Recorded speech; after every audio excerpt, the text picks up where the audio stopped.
Kambote bisika nyonso bozwami bozali na Asie, bozali na Europe, bozali na Océanie, boza partout dans le monde entier, tout le monde a toujours congolais moko azalaka. Et donc ngai ne ko réguler sinkabo o na kali bosa caméra na telema pamba tele bosa caméra pour na tolo belo meteli mboka. Et donc l'autre côté na cadre moko encore beaucoup plus spécial pamba te actualité zaki vraiment belé na mboka. Et donc l'autre belo non des actualités aux majeures, au tali vraiment social à peuple. Et voilà, toute cette information qui est gouvernement endémique pour construire en fait, à valider déjà projet à construction, il y a palais de justice, un autre palais de justice, la place où il y a ancien cimetière, il y a Ndeko Kasavu Zalaka, donc il y a la boulangerie Mama Photo. Et à part cela aussi, toute cette information qui est gouvernement Andima qui paye sa gouvernement central, Andima qui paye sa Ngobila, montant moko il y a plus donc 2 millions de dollars pour que à assainir ville. Et donc la question on a des thèmes on a autour de cours émission de l'eau. Et donc aussi kabino bolanda l'intervention bandeko no baza niveau Katamboka Mambetali affaire il y a construction il y a nouveau palais de justice à la paiement na boulangerie ma photo. Et donc play pour nato landa bandeko bon to kuta na après play l'air social mais depuis le gouvernement de parler de justice na terrain au de la papa ekanu oyo bango oyo balobi ke batoka pale de la justice awa oyo ya liboso oyo eza na Gombe kuna esalaka nini epuis bongo oyo bakotongela awa biso peuple tozosouffrir biso tozalaki na kati ya toba kosala babengana biso biloko na biso nyonso ekeba kuna baudiana bateka biloko nyonso tout torécupéra eloko moko te palais de la justice batonga awa ya sans libre etant que peuple biso peuple tozosouffrir tozolia te makambo nyonso pasi bana na biso bazotanga te bazolia te epuis bango batonga palais de la justice awa bana na biso basuka ndenge nini baolia ndenge nini baotanga eske batanga lisu te bango nde baza na posa bango bana na bango batanga bazala bien ya biso nde bazala bakuluna basepele ezala bongo na babalabala toteka te place toteka te siko bana na biso baovivre ndeni. Merci beaucoup maman. Merci. C'est vraiment des gros depuis le gouvernement de Kano, et on a parlé de justice à la Bidor, à Bilan, au place au français, c'est à la Yo Yami Mokano. Bon, Namoni Mokano Wana, Ezana Ngo Penza, bien pour parler de la justice, nous ils allaient déjà là. Kunana no ezali oyebi ke PPP azana souffrance azo souffrir mais tika ke botia peuple calme botia no social wa kolia tane na candidat bazala bamba ya 5 pa na zomela bona nini mboka ya social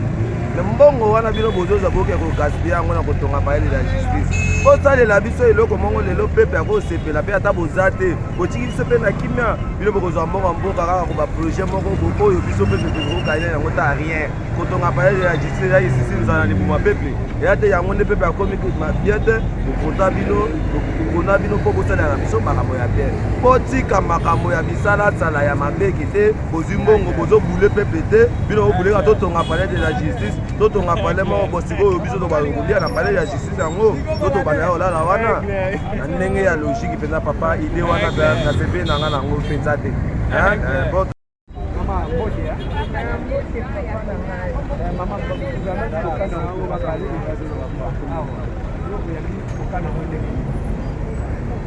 eza mwa pasi ote bamama mosusu bafutelaka bana klase awa babikaka mpona kolia bamama mibange bongo soki atongi yango bamama bakobika ndenge nini ata bimisaki biso mpe avant mingi balobaka botonga tika biso ata mwa temps tosala mebie esiko ta ndenge ekomisamba ta ndenge eboti makiti bato mosusu bazosala bilaka bato mosusu bazosala nde babimisaki biso nyonso libanda esengeli eka biso tozala libanda tozala mokano ti mokolo alimbisa biso ke papa na ngai tokofuta bana tanga seneni biso bamiso ti tobima boye tozelaka kozwa po lelo ya ekokisi mokana na osapaliki bon bato bazwaka mbongo bamisu yoka bazwaka bamisu bazwaka tokosuka ndenge ekendaka ndenge wana ebi ozomona boye na telemi boye lelo baza na fosi mpenza oyo balongoli na kati esika oyo bazali bamisu balongo na bandako bamisu klase bana ebebi bamisu diplome bana ndenge azwi mokano wana ayoka mpe mawa bamama baza na pasi dati yango oyo toza nango bamisu toza na balupango na biso ya pointe oteka biloko ne bapolisier bazoya kolanda na porte ya lopango oteka te ya pekisi na balabala toboyi te balabala eza ya leta bona porte ya lopango nga na mire na nga wana natia kabine natia eloko te nasala eloko te na bilanga ese ekufaki sikona yasu na porte ya lopango enaninga lisusu ya polisi ananinga kotia eloko te koteka eloko te eza na baba na boyi te balabala eza ya leta na porte ya lopango eza ya leta lisusu papa na nga bandeko baza na niveau ya kati ya mboka bapesi makanisi oyo biso moto tokite na terrain mpo na tointerview bango mais à part bango bandeko mpe mosusu bazalaki mosika na biso et donc yango tolansaki mbela po baza biso bage tokokokanga porte te nyonso baposa kointervenir na cadre émission na bino akoki kointervenir ezala oza na Afrique du Sud ezala oza na Amérique ozala wapi ozala wapi tokoko intervenir via WhatsApp pamba te tobetaka mbela et donc bandeko bazalaki mpe na disponibilité te okutana na biso aki na capacité te ya kozala na biso ensemble yango mbela tolansaki wana batie so bavideo na bango via WhatsApp et donc totika bino kolanda mpe bavideo wana mpo ke tolakisa bino ke champ eza fermé te play tolanda bavideo bandeko. Bonjour. Ngai na lina pesa avi na nga mwa moke mpona construction ya palais de justice. Vraiment ya passe. Ba palais de justice wana mamboka na biso eza priorité te. Vraiment bakonzi ya mboka fo batala likambo oyo. Biso awa na poto tokoma ba banque ya ba famille na biso kuna. Pourquoi? Parce que likambo nyonso koya ba benga na poto bo baza na bandeko na poto te. Alors mieux vaut que tu batonga ba hôpitaux urgence ezali nanu ba hôpitaux parce que la biso ata hôpital moko ou bien mibale ata 3 ya bien pour que bato ba mekana nkozwa ba soins oya bien ba médecin bazali na Kinshasa ba tout bazali na Kinshasa corps médical ezali kuna malamu ba priorité ezala ba hôpitaux na banzela tala ba bus ba somba ebele wana etambola na nzela nini tokoma kaka ba embouteillage na ba embouteillage vraiment ba konzamboka ba mekana nous raisonner ba kanisa vraiment bien ba ça là ba peuple ba hôpitaux santé tout d'abord ceux qui santé za malamu comme sur leka kitoko ba penser na peuple tala batu baza okufa pona nini ba hôpitaux ezali ya bien te ba hôpitaux ezali ya bien ezali cher peuple a ko se permettre à côté pour kende a cause ba soin kuna vraiment biso za contre mais bon ba réfléchir pour ba ça la biso là nous ba hôpitaux merci. Nous pensons que la construction d'un nouveau palais de justice n'est pas prioritaire en ce moment. Parce que peu importe le niveau du bâtiment à construire, ce qui est important au Congo, en RDC, c'est la construction d'abord de la justice. Parce qu'il y a des auteurs qui ont affirmé avoir été au palais de justice sans voir la justice. Donc nous pensons que la justice congolaise doit être construite en lieu et place de construire des bâtiments. Ça va servir à rien. Donc c'est notre opinion de Psychogires. Kombo nangai Finda Faustin, nazali électricien na mboka Paris. Papa mokonzi ya mboka tozali kosunga yo. Ba priorité na biso na Congo mokolo lelo ezali penza kozanga mai, courant, transport, santé. Soki moye mbongo kotikala otongi banzela nde yango nde ekosala développement ya Congo. Donc même ba jeep bopesi ekoka kozela palais de justice ezela ba priorité nde ezali biloko oyo totangi tozali kosunga yo mokonzi ya mboka otikali na 2 ans pona ba élection ba priorité yango wana tosengi yo na répéter lisusu mai, courant, santé, transport soki mbongo etikali osali banzela. Merci. wana toyitolanda déjà toabordaki déjà premier sujet na biso mais eloko tosengaka na bino kaka eloko tokontinue toujours kosenga na bino bosabone massivement la chaîne na bino pesa solution pamba te ya topesaka solution na baproblème bolandi bandeko nde balobeli mambo etali construction ya nouveau palais de justice mais alors totikali mpe na sujet moko tokolobela lelo mokolo ya lelo totikali na sujet ya 2 millions et donc gouvernement central apesaki approbation na ye par rapport à kodéboursaka chaque mois 2 millions de dollars apesaka na ndeko Gentil Ngobila pour ki assainir capital ya Kinshasa et donc totika bino bolanda na bandeko baza na kati ya mboka oyo biso tozaki nzela ya kotuna bango mituna bolanda bango bongo tokutana après play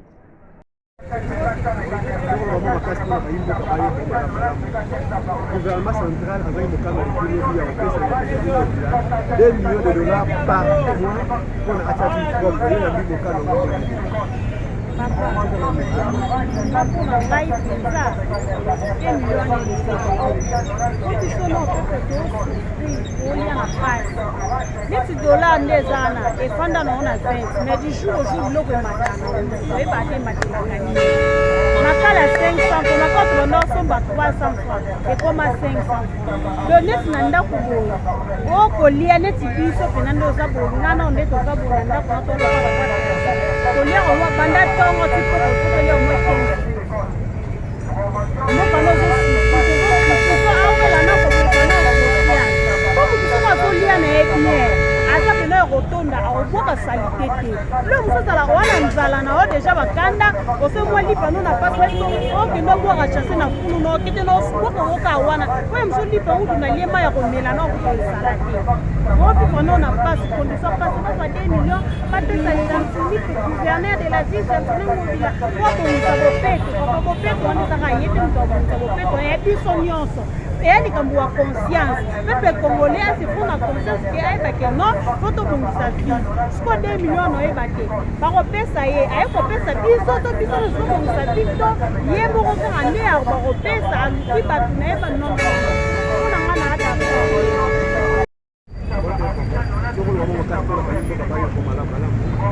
depuis le gouvernement le projet qui Ngobila 2 millions de dollars pour que achapi propre yo suis au cas où on est ya bien on wana nga na bien kitoko te parce que premièrement totali gestion na ye eza nanu kitoko te soko tali ville ya Kinshasa c'est comme si toza na village moko boye toza na ville te ville eza na salite partout ozomona bamatite eza nango partout akokoka na eloko moko te alobi balongola basache batikela biso babido ezaka na salite nano akokisa ata eloko moko te mpona mbongo wana bapesa ata FARDC akontinue kosilisa bituma na este mpo akosala nango eloko moko te ya malonga wana eza mpona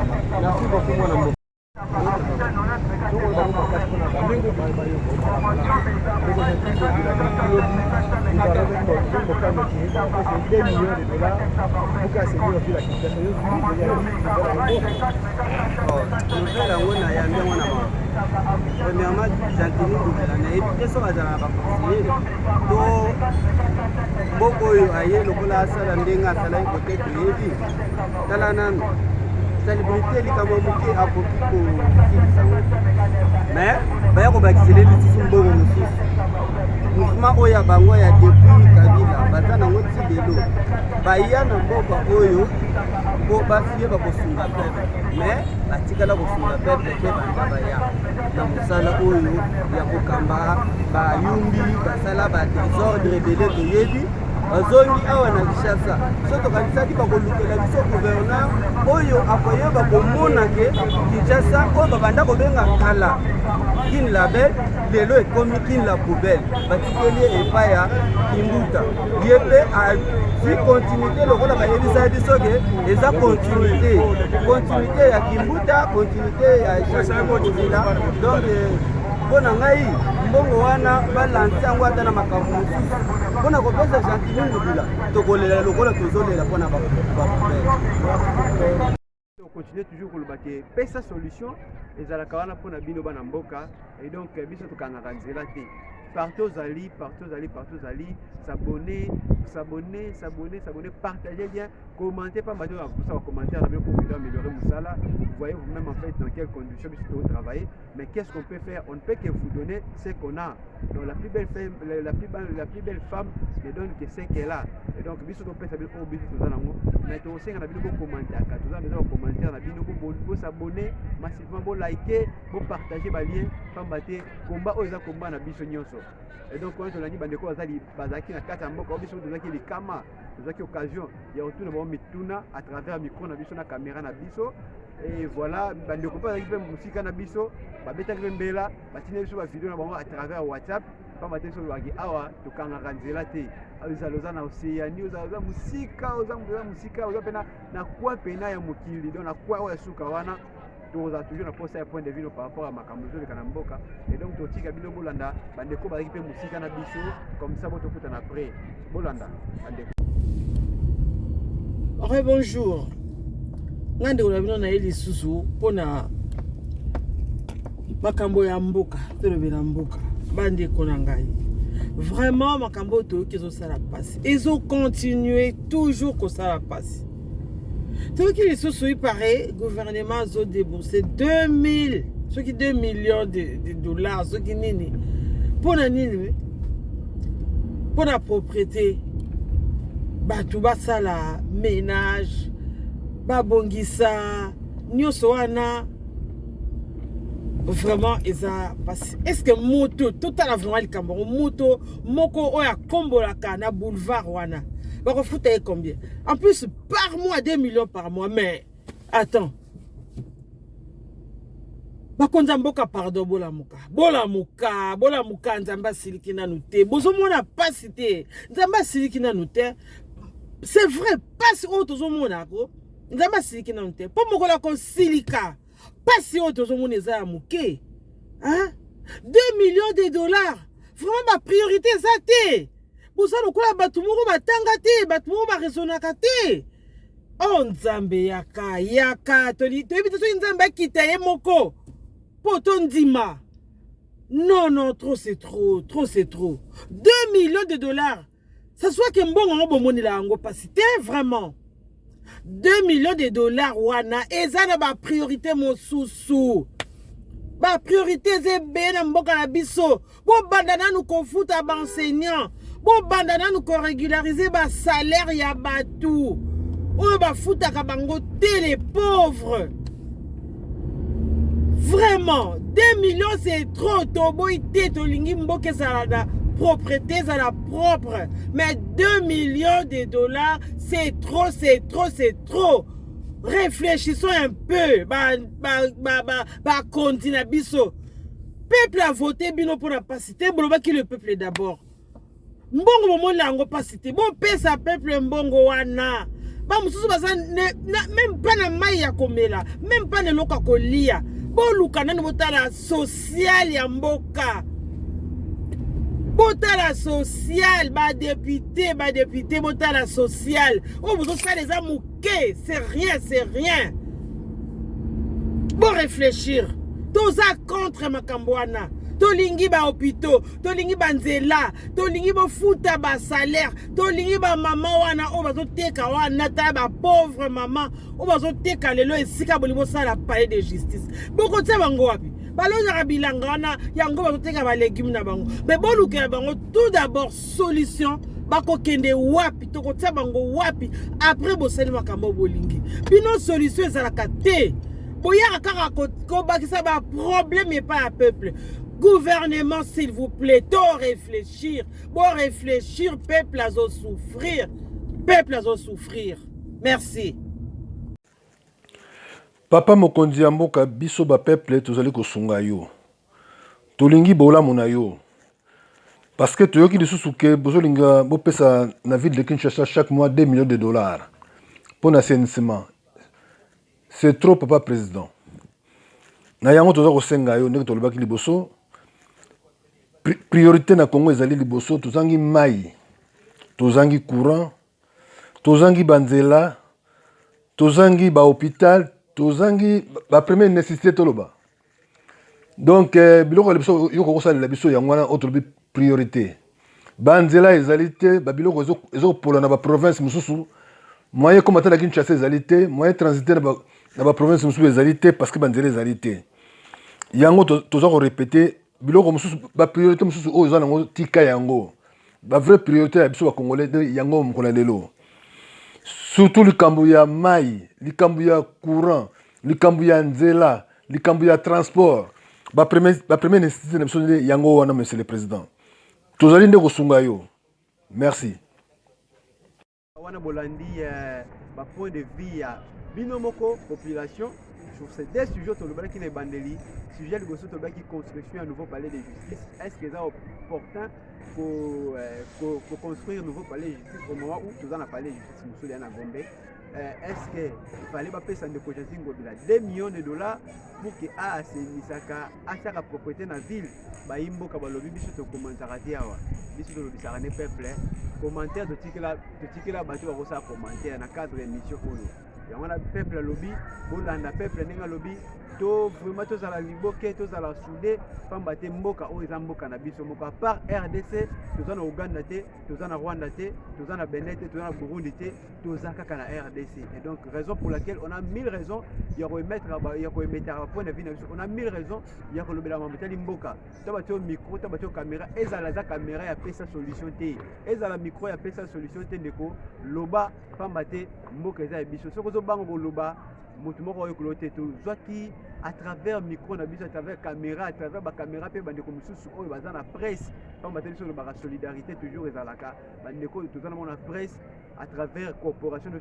Union nationale de la presse au Congo UNPC et donc tozalaki ensemble tolobelaki makambo etalaki transport et puis voilà transport bayaki olongola bayaki olever mesure et donc raison pour laquelle tosenga na bino peuple congolais partout ozali bundela mboka na yo partout ozali pamba te soki olobiki ngai na koloba te motu mpe kosala mpe eloko akozala te donc esengeli na yo oloba pour que bato bakokamba mboka bayeba voilà place nini tobebisi place nini tobongisi yango wana biso mpe tokoki osenga na bino peuple oyo bino boolanda biso bokomantaka parce que à partir ya commentaire na bino nde tokoyeba ke effectivement mosala oyo eza kobeba to mosala oyo eza kobonga pamba te biso olobaki toza parfait te nul n'est parfait d'ailleurs na se ya moi oyo yango tokosenga na bino toujours bokontinue kosabone bokontinue kopartage bokontinue kolike bokontinue kokommente toza na posa na yango mpona toyebaki effectivement bolanda biso et donc tokutana très prochainement avec la même énergie avec la même vision et donc pesa solution epesi bino matondo mingi nde bolandi bango nde bolandi biso à travers ngai ndeko régler sekabu na mokolo lelo na ntango oyo et donc tokutana très prochainement avec des nouveaux programmes avec une nouvelle vision avec un nouvel objectif et donc très prochainement tokutana bino merci